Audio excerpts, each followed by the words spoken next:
What's going on YouTube? It's Teach, back again with another video. Today, we're talking about the Las Vegas Raiders in our Fix the Franchise series. A really interesting team, parting ways with their quarterback, and hey, with Tom Brady just retiring, feels like one of their guys they might be looking at just left the market. But if you're a Raiders fan, let me hear how you would want to fix this team this offseason. What position groups do you think are the biggest and most crucial to address? Who do you think ends up playing quarterback next year? And if you're just an NFL fan, that's the easiest question I can ask you. What route do you think this team goes down? Veteran route, Jimmy Garoppolo, someone like that? Or do you think they go rookie quarterback option? They're picking at 7, so that's certainly plausible. So obviously coming off a 6-11 team, I had preseason predictions of going 10-7. Still had them coming in last place in the division, which, hey, big swing and a miss there from the Raiders and the Broncos in my preseason predictions, but say la vie. And then they do have 9 draft picks, 2 5s, 2 7s, everything else. They have 1 pick in each round, including 7th overall pick coming in the first. And then actually a pretty good amount of cap space, almost $18.5 million. And that does not include Derek Carr coming off the books, which is going to be somewhere between $30 and $35 million. So this team's going to have some money to be able to spend in free agency, which is really interesting. And I think if you're a Raiders fan, that should give you some hope that you'll be able to fix up that defense, at least for the most part, maybe get it to, a middle-of-the-pack average-ish group. So let's talk about free agency. Obviously, you're going to trade Derek Carr. Fun fact, it's the second time I'm recording this just because, I talked about Tom Brady pretty heavily the first time, so felt that it was justice that I got to re-record this. Brady would have been a really interesting fit, but now it just feels that much more likely that Jimmy Garoppolo is going to be the move. I've been saying that, the Jets made a ton of sense, and then they made Mike LaFleur the scapegoat of their offensive woes. Hey, he's going to be doing just fine. He'll go to the Rams, be a coach there for 2 to 3 years. He'll be their OC, and then get a head coaching job. I fully see it happening. So maybe even for the Rams if McVay decides to retire after just this next year. Anyways, another topic for another day. But that makes it that much easier for Jimmy Garoppolo to then make its way to Vegas. Obviously a ton of good connections with Josh McDaniels, Dave Ziegler, some overlap there in New England. And this is an interesting offense, right? Like you go from his situation in San Francisco where it's like, well, you have Ayuk, you have Samuel, you got Christian McCaffrey later in the year. The O-line's always pretty good. The scheme is fantastic. George Kittle, all that stuff.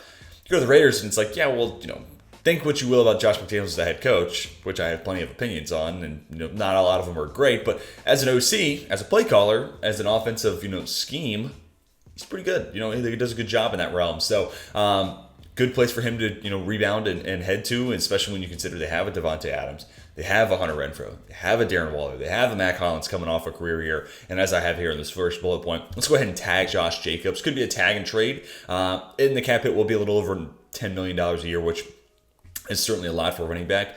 That said, just for one more year to see if we can give this another run, I think there is value within that. And especially if I'm Mark Davis, I want to see, this is the year, that McDaniels is going to prove whether or not he's going to be on the chopping block or not. So give him one more year. No excuse that he doesn't have, a good running back. Josh Jacobs has really become a stud over the last couple of years. Liked him a ton coming out of Alabama, but, especially last year, really stepped up into his own. Going to be a hefty franchise tag hit, but I think it's worthwhile. You have the money to spend. And then I would re-sign Jermaine Illuminor.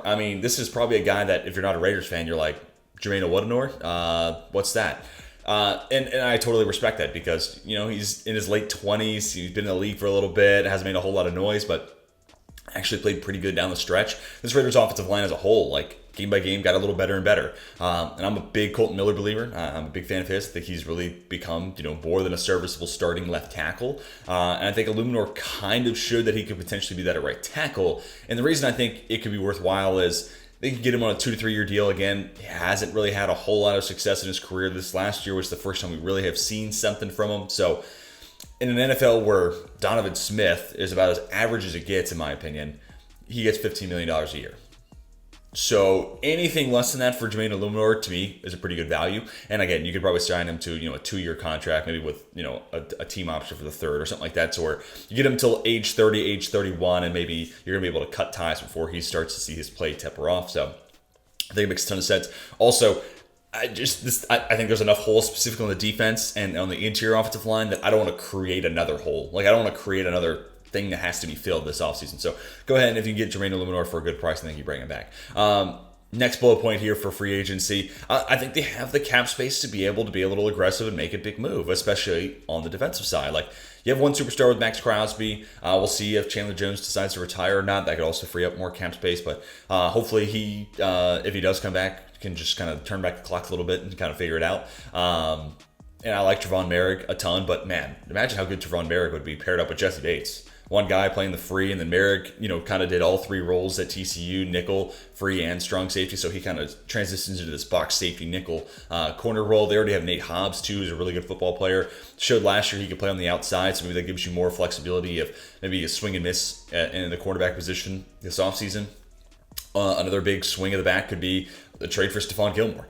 They were linked to him pretty heavily last offseason. I don't see why the interest would dissipate, and obviously couple of New England guys, some overlap there with Gilmore. So, it depends on how that relationship ended, perhaps. But that could be a really big addition. And then, I think in a perfect world, if they made the move for Gilmore, you can bring back Rock Ya-Sin for relatively cheap on free agent contract, 2-3 years, something like that. And then Nate Hobbs can man the slot because he showed he can play on the outside, but that dude's different when he's playing in the nickel.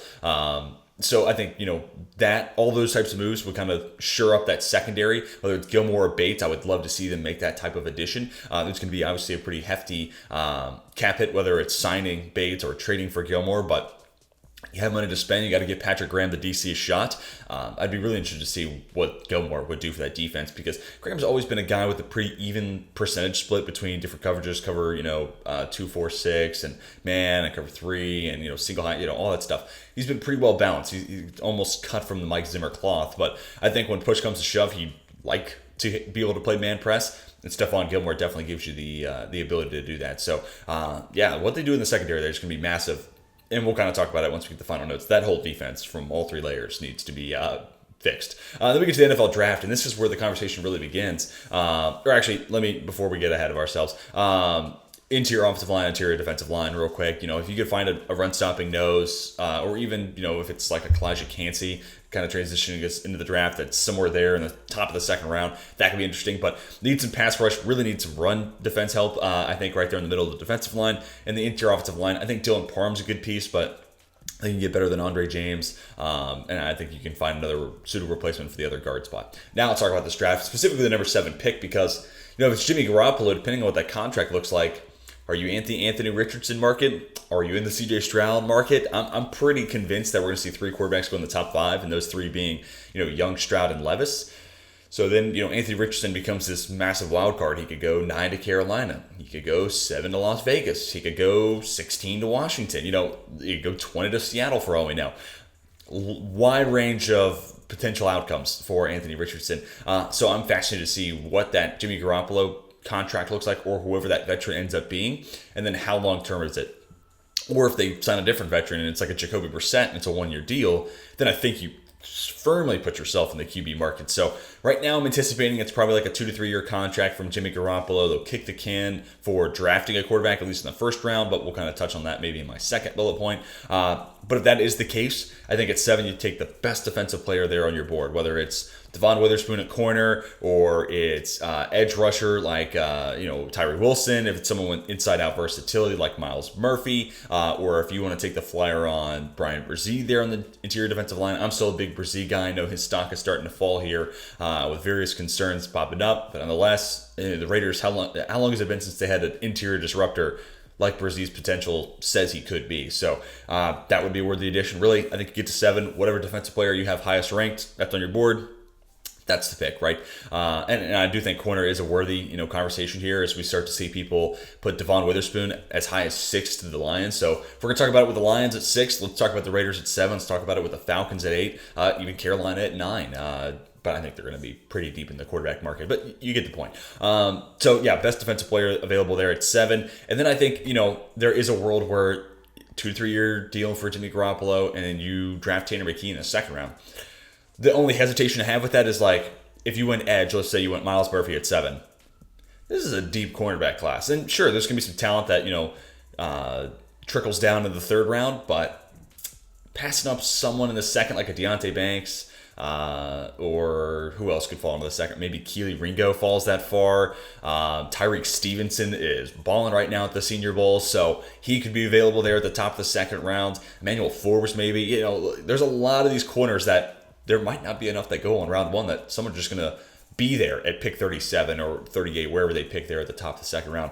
So do you want to pass on that for the sake of drafting a backup quarterback for a year or two? I think a lot of Raiders fans would tell me no. So if you are a Raiders fan, let me know what you would think about that. But just hear me out here. If you did take Tanner McKee, buy him a year or two. I actually think he's a guy who could play right away. But nonetheless, you give him a year or two, have him as backup, see what Jimmy Garoppolo is all about, and if things go wrong, or hey, his injury history pops up once more, you have Tanner McKee waiting in the wings, so you have a solid potential long-term play there, invested in McKee, who, to me, just a rough situation in Stanford, a really bad offensive line, wide receivers who couldn't get open, highest percentage of throws into a tight window, and also the highest graded and most accurate thrower into tight windows last year using some Pro Football Focus data there. So I think this is a guy who's been able to manage and do the most he can with as little supporting cast around him as anybody in this draft class. Like him and Will Levis, I think instantly, once they get to the NFL, have a better supporting cast around them. Especially when you look at the Raiders and it's like, well, the offensive line was getting better, week by week last year. With some proper work this offseason, that could be, a non-issue. Ton of talent in the supporting cast with Josh Jacobs, Waller, Adams, Hollins, et cetera, Renfro. Tanner McKee could thrive in that type of situation. I'm still a big Tanner McKee guy. Solid enough arm strength, very accurate passer, enough mobility to be able to tuck and run when, it's kind of a last resort thing. I think there's enough tools to work with there. And at the top of the second round, I think that's solid enough value for him. So if you don't go quarterback at 7, does the thought kind of pop in your mind in the early second round? If you're a Raiders fan, let me know if you think it should. And then the last bullet point here, just some position groups, all 3 levels of the defense. I mean, interior defensive line, edge, everyone there across the defensive front. Linebacker long-term, definitely need to find an upgrade there. And then in the secondary, whether it's corner or safety, I think they can add another guy into the mix with Javon Merrick at safety, and they could certainly, give some help to Nate Hobbs there in the secondary. So at the cornerback position specific. So yeah, basically all 3 levels of the defense. You got to give Patrick Graham a fair shot. And then interior offensive line, again, like I said, I think center guard, you could, if you find the right pieces, maybe it's just one player you need to plug in there.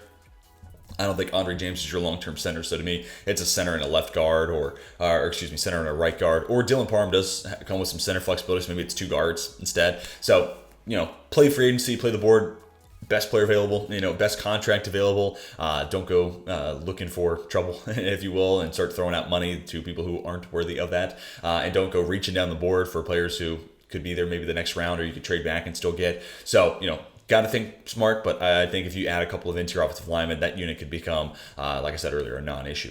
So final notes here. I mean, obviously the QB position is going to be fascinating because, I've said this a couple times on the channel where if you're moving on from a guy like Derek Carr who's taken you to the playoffs a couple times, and I mean, I don't think Derek Carr is, elite. I don't think he's Aaron Rodgers. I don't think he's Justin Herbert, Joe Burrow, all those guys, but he's pretty good. He's solid. Took you to the playoffs a couple times. And hey, ask Raiders fans what it was like before Derek Carr. Won a whole lot of playoff trips before that, until you get back to the early odds. So, if I'm Mark Davis, my question immediately is, okay, well, what's better? What is your alternative that all of a sudden is going to make this team better? Now, purging that cap hit naturally kind of gives you a little bit more flexibility to be like, hey, well, now we have $30+ million we can address to this defense that needs every dime it can get. So, that's one way of, potentially going about that conversation. But, that's where if you're going to move on from Carr, maybe, I keep going back and forth. Do they want a rookie quarterback or do they want to go veteran route? They feel like a team wants to go veteran route. The connections are there for Jimmy G, but, there's so much promise with drafting a young quarterback. That might be an easier sell versus like, hey, Jimmy Garoppolo, that guy who's like the definition of okay? Yeah, that's the guy that we think's better than Derek Carr. You know what I'm saying? So hopefully that makes sense. But yeah, obviously the quarterback position is going to be massive. Like that's the biggest domino to fall for this Raiders team. And then, get this defense to middle of the pack, competent quarterback play. If everyone stays healthy in the offense, we're leaning on a lot of asterisks here, right? Like if you sign Jimmy Garoppolo, can he stay healthy? And then can Darren Waller play 17 games? Can Hunter Renfrow play 17 games? We hope. And if they do, that offense should be good, especially with Garoppolo's understanding and comfortability within the McDaniels offense. And then on the other side, again, you get that defense to middle of the pack, whether it's variance or the talent you add, however it comes. This team certainly could be in playoff contention. Now, I'm not saying they're going to win the division or they're going to be the number 1 seed, but I I thought they'd go 10-7 last year, and if they bring stability to the offense, middle of the road defense, I think 10-7 is certainly in the cards, and that could certainly put them in play for the 6th, the 7th seed there in the AFC. So that's gonna do it for my fix the franchise with the Raiders. It's a really interesting team. It feels like they could go in 1,000 different directions here, but if you're a Vegas fan, tell me what direction you want them to head down. Who do you want to be under center next year? Do you think they go young? Do you think they go old? And if you're a casual NFL fan, same question to you. Do you think it's the veteran round? Do you think it's the NFL draft? How do you think they address that position? And what other moves do you think the Raiders could make this offseason? Do you think they could be in a Stephon Gilmore, Jesse Bates market? I certainly hope they are. But let me hear your thoughts down below in the comment section. If you guys enjoyed today's video, be sure to hit that like button. If you're new right here, want to see more football content, plenty more coming your way if you hit that big red subscribe button. But that's going to do it for me. Hope you all have a fantastic rest of your day. And until next time, my name is Tej, and I'm signing off.